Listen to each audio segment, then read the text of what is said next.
Good morning. My name's Ruth Stanton, and I have our opening words, but they are responsive reading. So if you will take a seat and get out your order of service, and if you're with us virtually, the order of service is underneath the live stream. The title of our reading is I Call That Church Free. I'm going to read the regular print, and if y'all will respond with the italic print.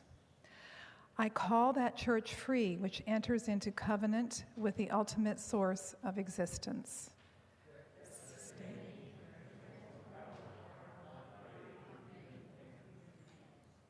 It binds together families and generations, protecting against the idolatry of any human claim to absolute truth or authority.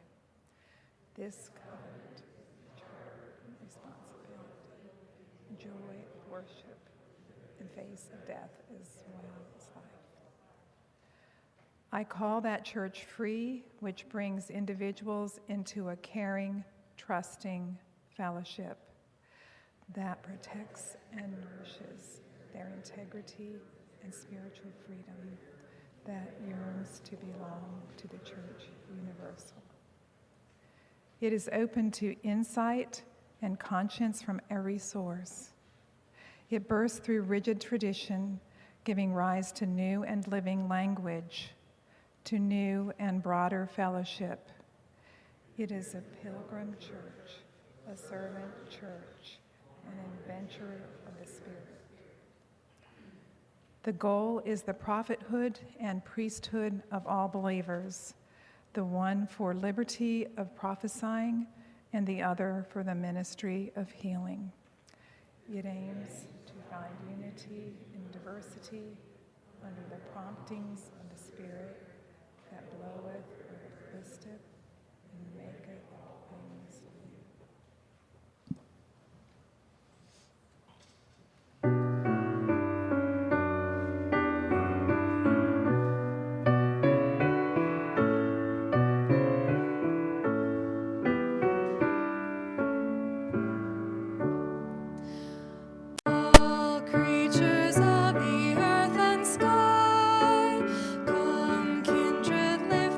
Voices high.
Good morning.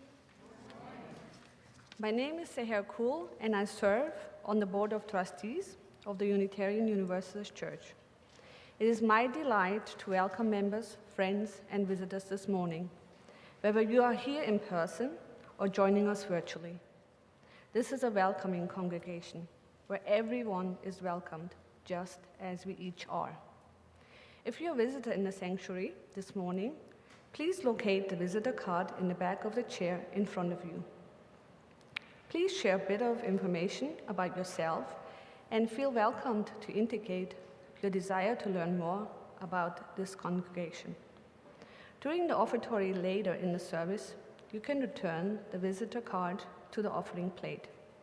If you're joining us at home, you can also fill out an online visitor form by going to the uucs.org website and accessing the form at the top of Visitors, Friends, and Members tab. As we move into the fall, some of our worship services will take place outdoors again. We hope to be able to do this on the second and third Sundays of each month, from September to November. Bring a chair, wear a mask, and join us in the beautiful sacred grove of this church. All services will also be live streamed. In case of inclement weather, we will move the services indoors and over live stream as well. We have an announcement also for seeking technology team members. Our technology team is recruiting members to help run the sound and video system for our church service on Sunday and video live streaming. This work is an essential part of the visible face of our church. If you are comfortable using technology, please consider throwing in your hat. Many hands make light. Contact Fred Stoll or Andrew Cook. Next Sunday, September 12th, we will celebrate our annual water communion. Gather water from sources that are meaningful to you and bring small containers of it to the service on September 12th, where we will pour the water from our many sources into a common bowl. This is an intergenerational outdoor service. Everyone of all ages is invited to participate. Thank you for being here this morning. May we be people of courage, conscience, community, and welcoming to every person, just as we are. Welcome today.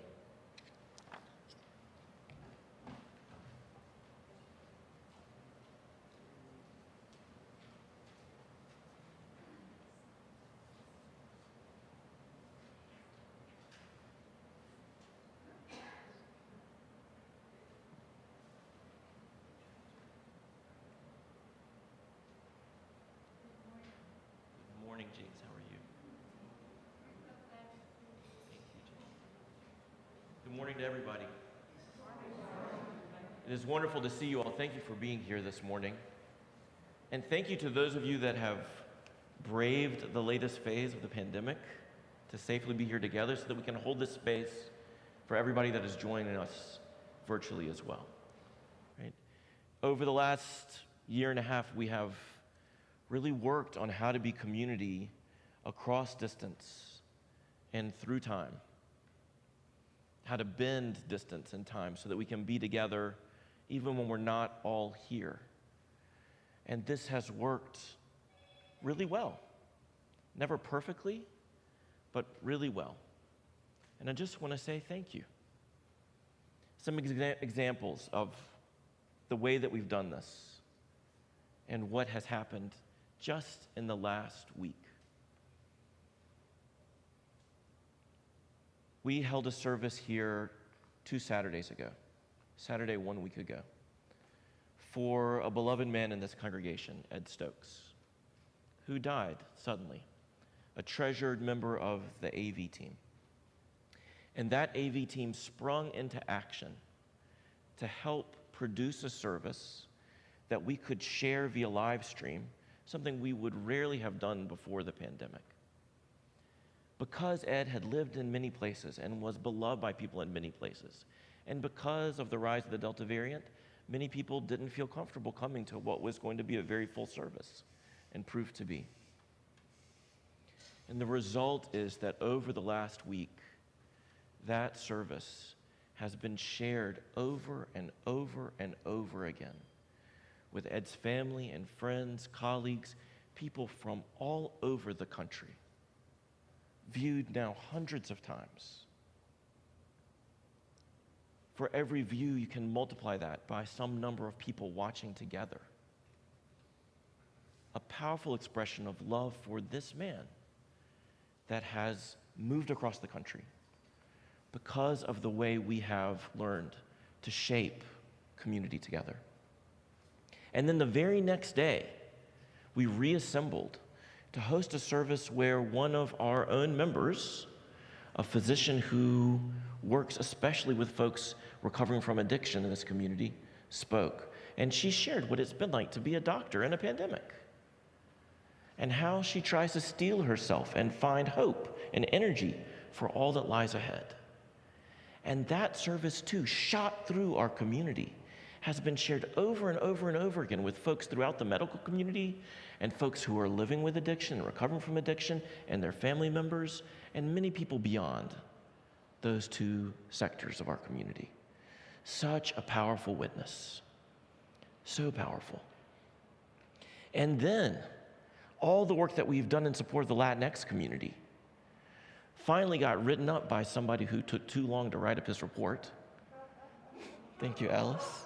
Laughter's a good response to delinquency. And was shared with folks who have been a part of that phenomenal work. Phenomenal. Hundreds into the thousands of people that we've served.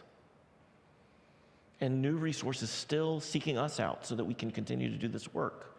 Just providing basic direct assistance to support Latinx immigrants that have difficulty accessing any other resources and often are cut off from those resources because of their undocumented status. And that report, meager and late as it is, shot out. It's being shared now with media outlets because people want to share it beyond what we have done. It's just remarkable what we have to share and the way that we have shaped this place to share the goodness that brings us here and connects us with other people who are seeking that same goodness and that same connection. So next week, we're going to try again. And I want to express gratitude to the AV team for all that they are doing. Because if you look behind me, you can see they spent the summer figuring out how to make the rigs here work and the connection stable so that we have a really good, strong live stream for all of these uses we've just talked about. And dadgummit, but if the worship team isn't asking them to go back outside after they've rigged all this up inside. And with a day like today, we feel ourselves being pulled out to how beautiful it will be out there, right? So for the next 2 Sundays, if the weather holds, we're going to be outside. And this AV team is securing new sets of cables and new connections so we don't mess up the good things we built here, and we can have a strong way of being out there too. This work of constant improvement so that we can connect and be in beauty and share that beauty. It's such a gift. Thank you. Yeah.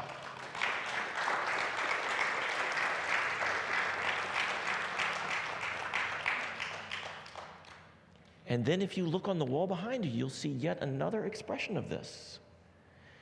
We have used this space for art many times before with some regularity.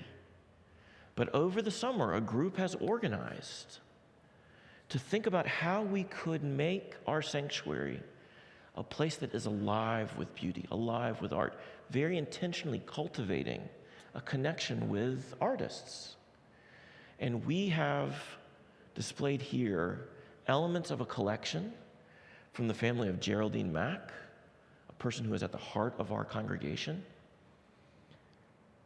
Work that represents a collection developed over 40 years, representing the life and work of artists from the African American community in our country and in our state in the Southeast. I won't even try to represent all that is embodied in the work and in the descriptions that you can see. But I want to urge you to take the time to engage with this phenomenal representation of what is a decades-long collection, cultivated with care and with intentionality. And what an image that is for us as we try to cultivate beauty and connection and meaning, and to use our media and our resources to create something that is worth sharing and life-giving for ourselves and for people around us. Look at what can be done. This is an example of what we ourselves are trying to do. So once again, for the millionth time, and may there be 10 million more, thank you for bending space and time, media, labor, all these parts of ourselves to create something so beautiful. Thank you.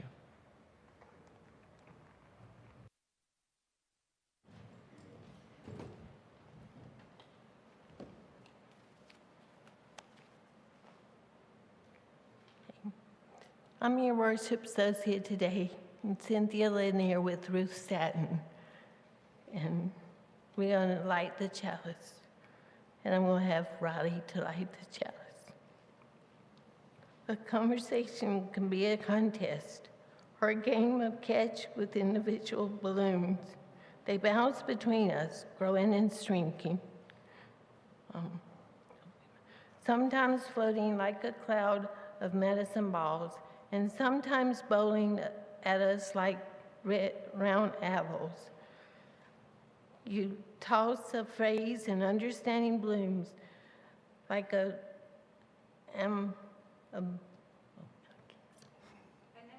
enemy of colored light.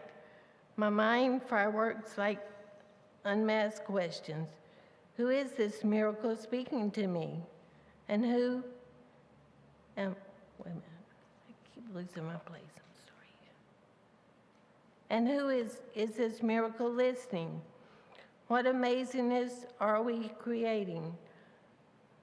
Out of the gray matter, a spark of thought leaps between synapses into air and pours through gray matter into my heart. How can I not listen generously?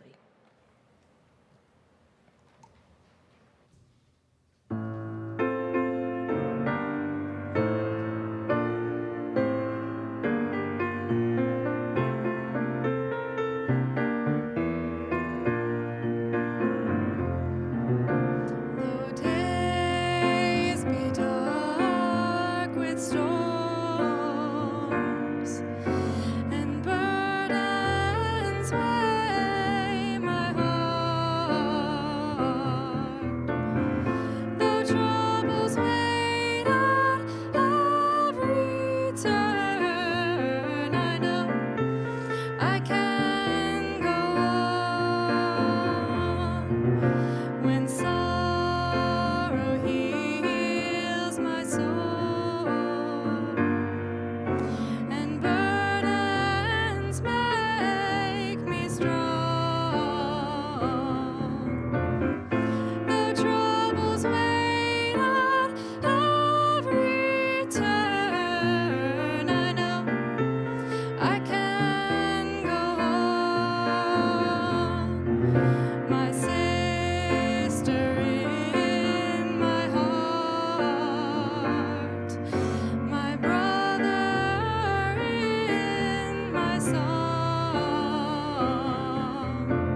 And now it is the part of the service that some people don't like, greeting one another.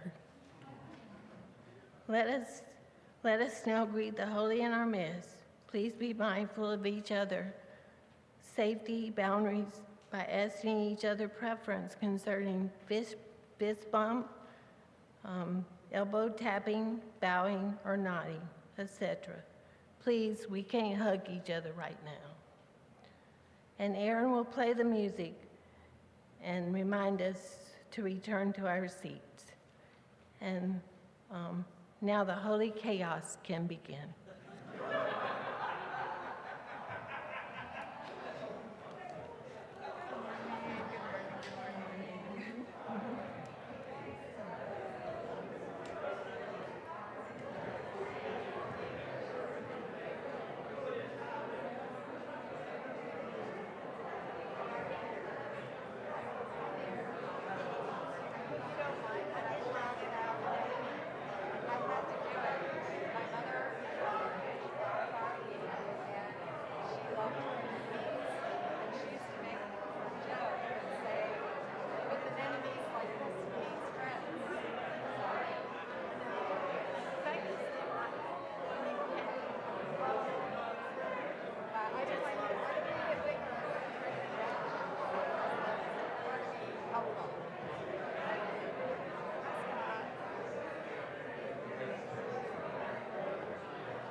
Now it's time to say our covenant.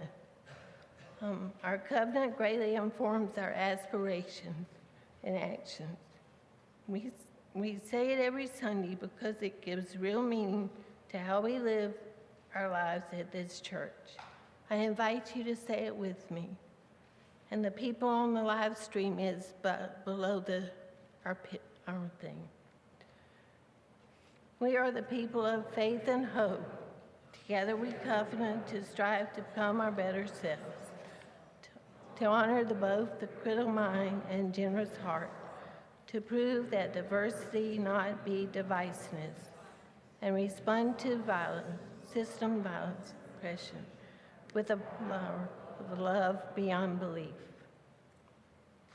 Okay. It's time to do the rippling bowl. And this is the rippling bowl. It's right here. And lovely arranged by Stacy. We place a stone and our shell into the water to represent the joys of concern. Because joys are increased and concerns are lessened by us sharing as a community. People joining on live stream are encouraged to reach out to someone by text, calling, or sending them their thought. And Ruth will put 2 stones in for the people who are on live stream. And now Scott will tell us about the offertory.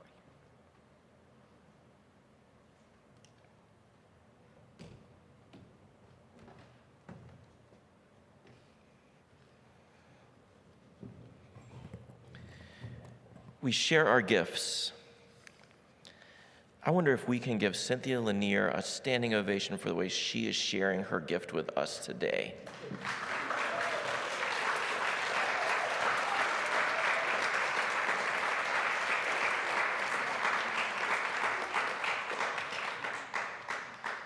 We've made this pulpit only modestly accessible. It takes some effort to come up here, and you all are terrifying to talk to. And still she has come and navigated the physical and emotional space to give us this. We share our gifts in all of these ways we've named. And part of the wonder of giving in a place like this is that we don't measure who gives what and in what amount, but that we give freely to create life and share it. And the magic happens when our gifts connect and amplify one another to become more than any one of us could ever do on our own. And look what it creates. Let us bring our gifts.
We're going to do the meditation, meta meditation.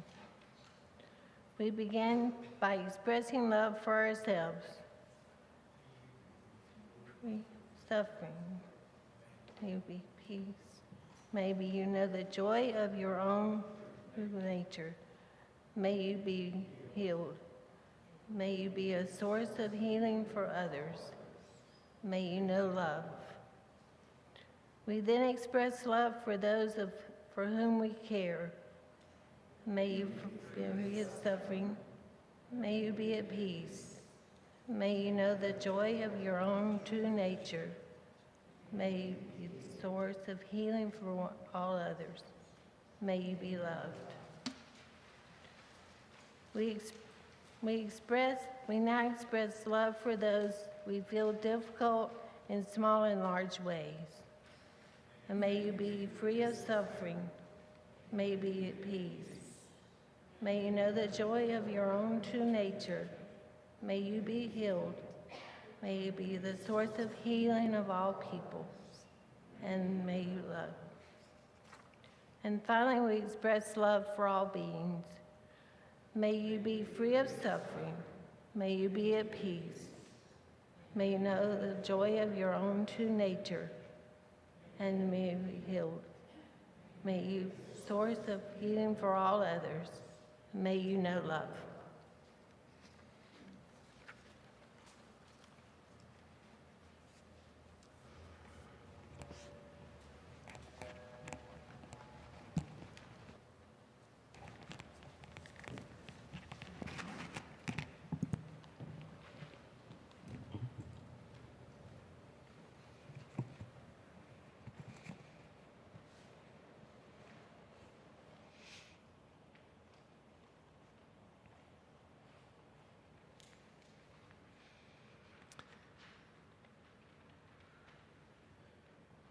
Share silence with me.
Simone Vay was one of the most challenging philosophers of the 20th century.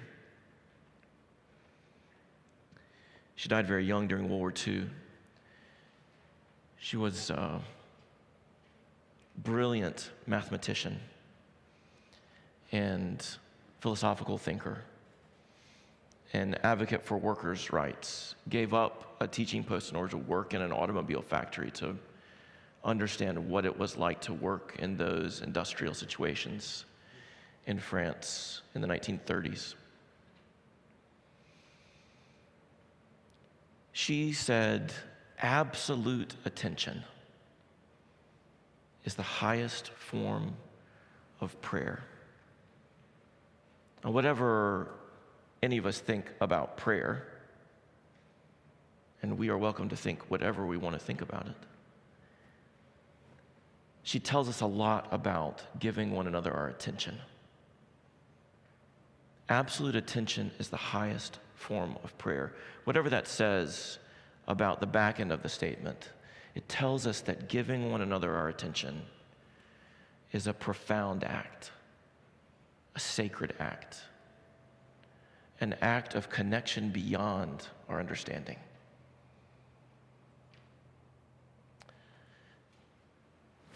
Disability awareness activists call attention to our language, the ways that our forms of thought can entrap our minds and limit our thinking.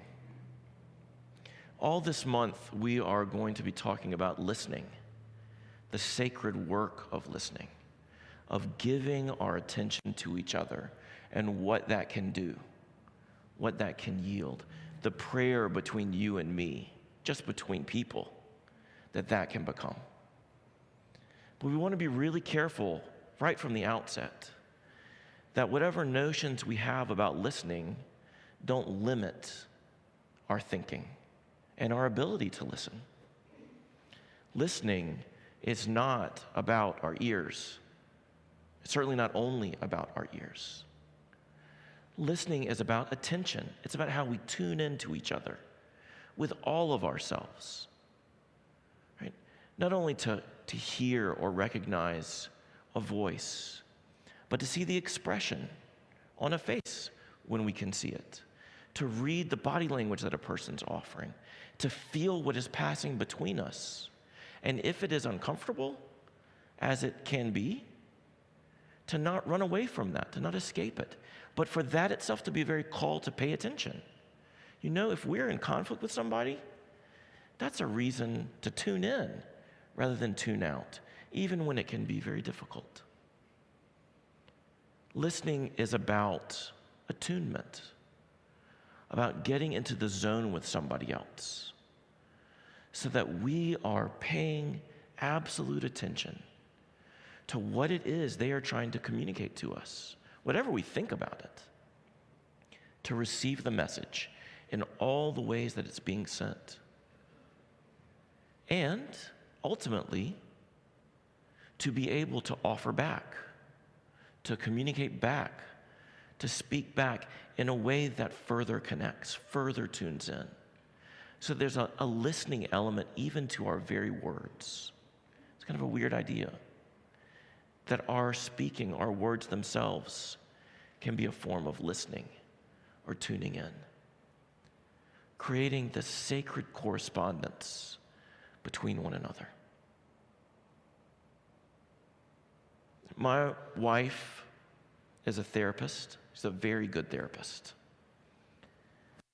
When we're hanging out at night, a lot of times we talk about psychological theory, therapeutic theory. She's always really good at it, and it's fascinating to listen to. All the ideas about the ways minds and relationships and people work. She's a therapist. She's a professional listener. She spends all day scheduling people to sit with them and to listen to them. And that's pretty much what I am too, a professional listener. In my work with you, you may question the professionalism of it, but I try to listen, right? Yeah, and in the community work that I do, it's all about listening. The work that I do with Speaking Down Barriers, about bringing people together across our differences, the conviction there is that our differences can be a point of connection rather than separation. But how often do we see that happen? So often it's a cause of explosion and running away from each other, hurting each other. And so in order to do that, we have to slow down and listen. The work that I do with Speaking Down Barriers, we have a whole segment of that work that we call listening sessions. When we're doing trainings, we try to do these before we ever come in the room to offer training modules with folks, to sit with people in an organization or a community, whatever setting we're going to be in, and just listen. To listen one by one, as much as we can, one-on-one, if necessary, then in small groups, but to hear, what are people thinking? What are they feeling? What are they experiencing? And what that yields is incredible insight into ways in which people who have desks next to each other are seeing the world in completely different ways. So no wonder they get angry at each other when they email each other, right? No wonder. But also patterns that exist that people may not have picked up on, and that can be brought to the surface to bring people together, to help people find a way forward together, to bring out strengths that are latent in the team or in the community that nobody knows are there until we see them or hear them and bring them up to the surface. So my wife and I, we are both professional listeners. And we do our work well, with diligence and dedication and with effectiveness. There are things that we could name to show, yeah, this works. Yeah, we show up and do the work and there's a result. We feel really proud of that. So two people, professional listeners, who come home at night, and guess what happens? It's like I don't even have to finish the story. You already know, right? Imagine Michael Jordan. My wife, of course, is Michael Jordan. Imagine Michael Jordan or LeBron James all day long practicing all the shots from all the positions in all the ways. And then they come home and they got an empty bottle or a balled up paper napkin in their hand, and they turn to the trash can to shoot, right? And just imagine if the shot actually went behind their head. That's what it's like when two professional listeners come home to listen to each other, right? Not even shooting in the right direction. Because we've given so much in what we do to come home and offer it to each other. Well, I'm finally ready for somebody to listen to me, right? She's ready for somebody to listen to her. That means we're not coming in to listen to each other. And you know what happens when we don't listen to each other. In a home, you know what happens. First, misunderstanding. Then, why aren't you listening to me? Accusation. And then, defensiveness. I'm listening to everything you're saying. This is what you just said. No, it is not. That's not even what I was talking about. Do I need to get out my phone and record this? I know that's what you just said. Why do you never listen to me? Make it absolute, right? Why do you never listen to me? What do you mean never? I was just listening to you just then. I'll tell you what you just said to me now. You said I never listened to you. That's because you never do. Kids are under their beds with stuffed animals against their ears because here go mom and dad again. Escalates so fast. And then the energy we could give each other is depleted and worn out and separated. For how long? And then there is grudge and grief and anger that builds resentment. And then, inevitably, because it's a home and you're making money decisions, somebody fires off and makes a decision without talking to the other person because it's just such a pain, right? Or appointments are being scheduled, social events are being scheduled, and somebody doesn't stop to check the calendar with the other person, and then it's the last minute, and right? Or my favorite, did you sign our kid's report card? No, I thought you were going to sign the kid's report card. Why is our child having trouble with their teacher when the report card itself looks good? Just so much miscommunication and conflict, and the way it compounds, you know. You know, like I do, what that is like.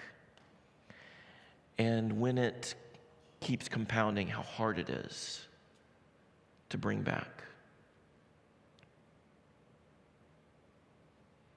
And the habits that builds in us. the way that can make us callous to other people or to the world, because we need that armor against the grind of life and people that we want to trust but we can't. You know what I'm talking about. I want us just to stop for a second and listen to ourselves, to feel the accumulation of those calluses and that grief, whatever it comes from in your life. Just stop and feel that, because that's part of us. And it's something we all share. Not one of us is exempt from it. But if we acknowledge it, then we can find a way to move through it. So just feel that for a second. It's in me too.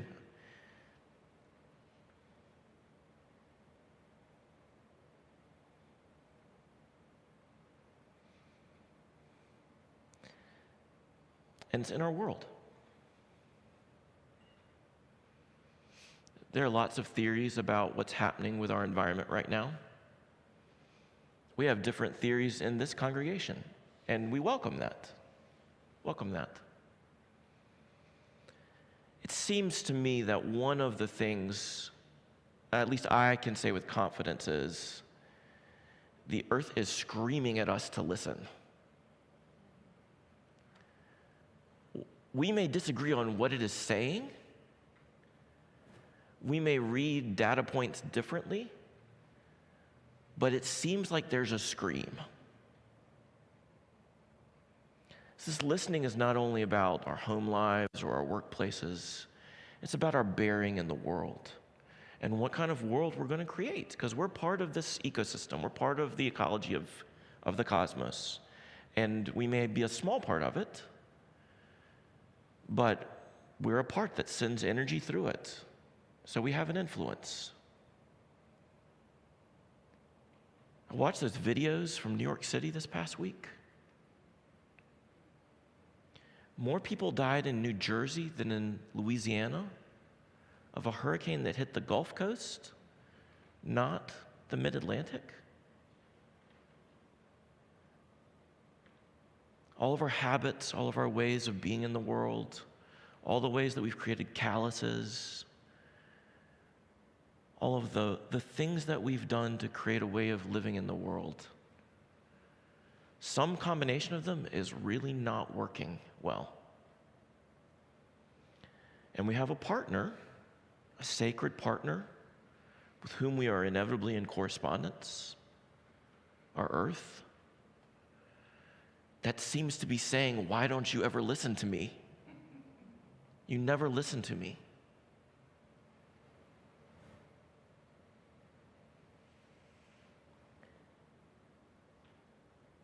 But this is not all bad either.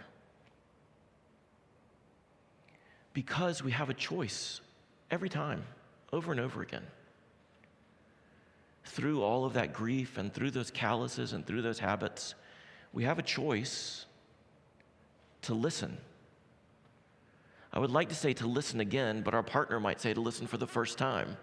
And that's not an argument worth getting into, right? Whether it's to listen again or to listen for the first time. We have a choice every time to listen. I don't mean that suddenly everything is better. I don't mean that. And I don't mean that some relationships are not broken beyond repair. Some are. Some, frankly, need to be. But not all relationships in our lives, and not our existence on this earth, and not our life as a community trying to make a life together as social beings. So whatever our relationships, we always have the chance to listen again, to listen for the first time. And a remarkable thing happens when we do. It sounds exaggerated, but I don't think it is. Because the examples are everywhere. Think about what I said at the very start of the service. when we stop to listen, we are able to find a way to do things in the midst of great suffering and grief that reverberates far beyond ourselves. Think about the folks that listened, it's going to sound funny, listened to the blank wall in this sanctuary, a wall that was empty with some nails stuck in it. Listen to the emptiness of that wall to hear what it could be. And then listen to a family that has developed beauty and meaning in a collection of art for 40 years. 40 years. 4 decades. Think of the history we've all lived in that time. And then to listen to one another, to bring this into relationship with all of us, to offer this in correspondence with each of us. What a precise turn in history. It sounds exaggerated, but it's not. This act of listening is.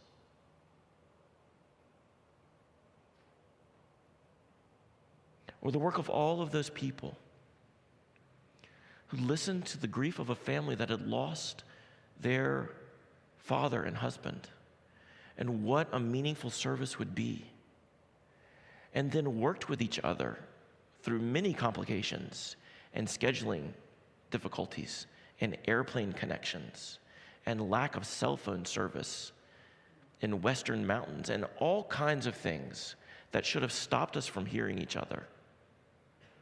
Showing up as a coordinated team, literally to tune in for Ed Stokes' service and the reverberation through space and time that has created. When we stop to listen, there's a way that we can speak into, act into, be with into wave after wave of brokenness and suffering and grief. It's as if the massiveness of loss that is our world is something we can push back against with the slightest touch and watch it turn.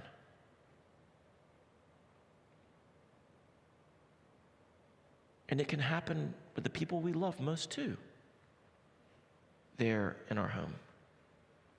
Not only good things and transformative things and socially just things, but just joyful things.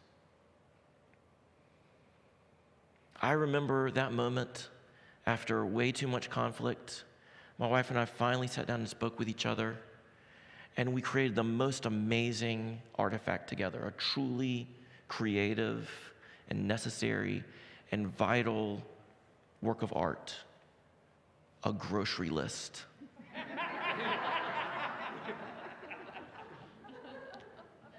Making a plan for the week, well budgeted, well planned, nutritious, and even tasty.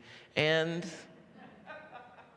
we agreed on who should go and buy it so that we weren't both showing up at the store at the same time to buy the same things. Just the ridiculousness that we create for ourselves, right? So ridiculous. And we came back in the house with the groceries, ready to help each other unpack them. And the kids ran up to see what we'd gotten. And we had gotten it. The right things for school lunches so that we wouldn't get lunch boxes back full of food that hadn't been eaten and children who were falling apart because their blood sugar had plummeted, right? They would have full stomachs for a day. And things that we can sit around the table and eat together and enjoy. Not kid food and adult food, but a meal that is culture and conversation and family tradition and helping to cook it and health and the pleasure of that makes a whole life. And even ice cream that didn't melt because it sat on the floor waiting to be put away while the parents bickered with each other over on the other side of the kitchen, right? So many good things just from listening. And think of how that binds a family together, how it brings us back into connection and relationship. Wise decisions that lead to good living and even joy. Some joy that I cannot tell you about. Because when we stop and listen to the people that we love most and give our absolute attention to one another through whatever has been before, we find each other again. We're drawn into intimacy with one another.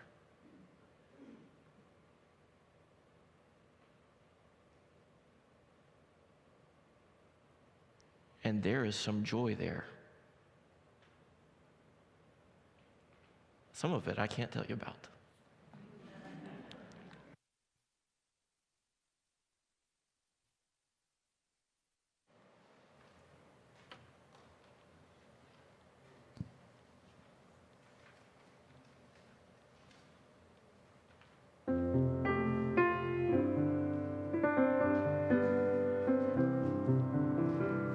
For the earth forever turning, for the skies forever seen, for our lives, for all we cherish, sing we our joyful song of peace.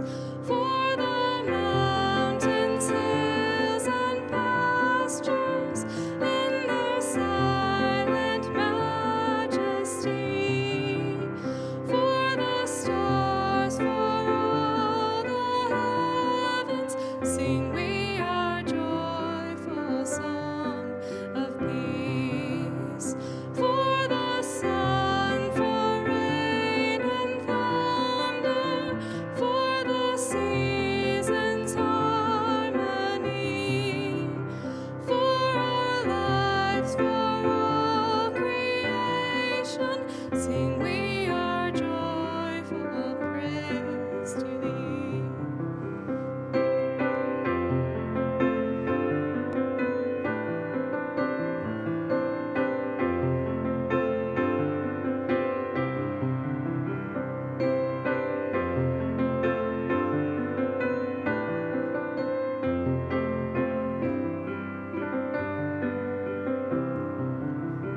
For the world we raise our voices, for the home that gives us birth, for the joy we sing, returning home to our blue-green hills of earth.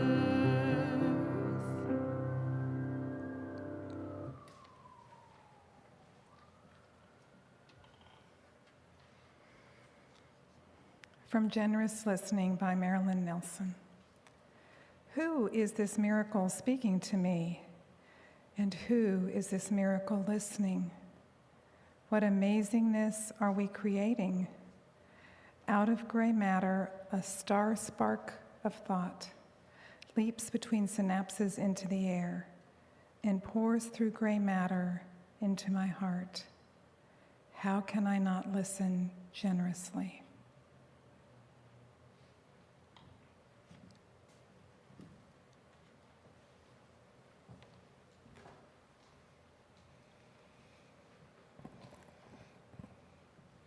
Aren't you sick of all the suffering in the world? Doesn't it just make you so tired? A very reasonable person that I know asked me today in a parking, not today, this week, in a parking lot, do you think the world is finally coming to an end? I said, that's not really how I think. Listen.